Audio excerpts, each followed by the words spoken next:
રાજકોટના ધોરાજી પંથકમાં મોટી રાજકીય ઉથલપાથલ જોવા મળી હતી, જ્યાં પાટણવાવના સરપંચે કલાકોમાં જ પક્ષપલટો કરતા રાજકારણ ગરમાયું હતું.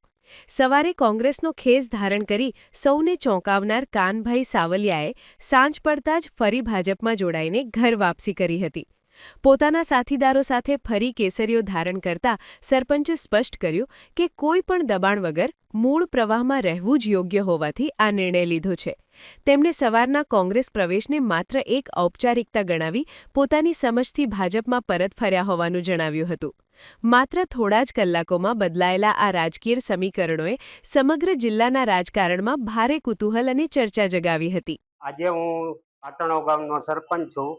મને ફૂલ દબાણ કરવામાં આવેલા આજે, એના માટે હું કોંગ્રેસમાં સવારે ઘરાર દબાણથી મને લઈ ગયા હતા, પણ પાછો હું ઘરે આજે આવ્યો કોંગ્રેસની ઓફિસેથી. તો મને બધા ઘરવાળા વડીલોએ મને સમજાવ્યું આપણે ભાજપમાંથી છૂટાણા છીએ, ભાજપના વિકાસલક્ષી કામો છે, આપણે ભાજપ મૂકીને ક્યાંય જવું ન જોઈએ. મારી ભૂલ હતી ને વડીલોના સમજાવવાથી મને સમજણ આવી ગઈ કે આપણો ભાજપમાંથી છૂટાણા છે, રહેવું જોઈએ. મને મારી ભૂલ સમજાણીને મેં સ્વીકારી.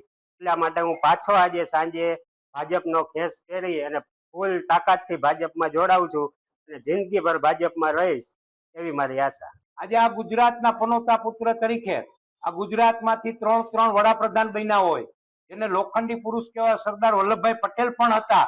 આજે ચિરાગભાઈને ત્યાં અમે વ્યવસ્થિત અમારી ભાજપની ટીમે જઈ અને બેઠક કરીને સમજાવ્યું કે આ કોંગ્રેસ પાર્ટીમાં રહીને તમે શું કરશો.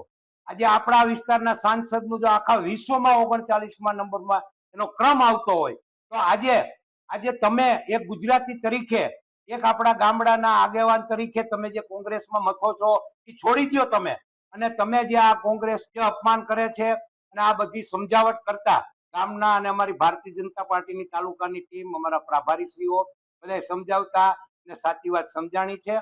અને એને સહર્ષ એમ કીધું કે ચાલો હું ભારતીય જનતા પાર્ટીમાં આજે સાંજે જ ખેસ પહેરી લઉં છું, અને અમારા બધાના પ્રયત્નથી ખેસ પહેર્યા છે.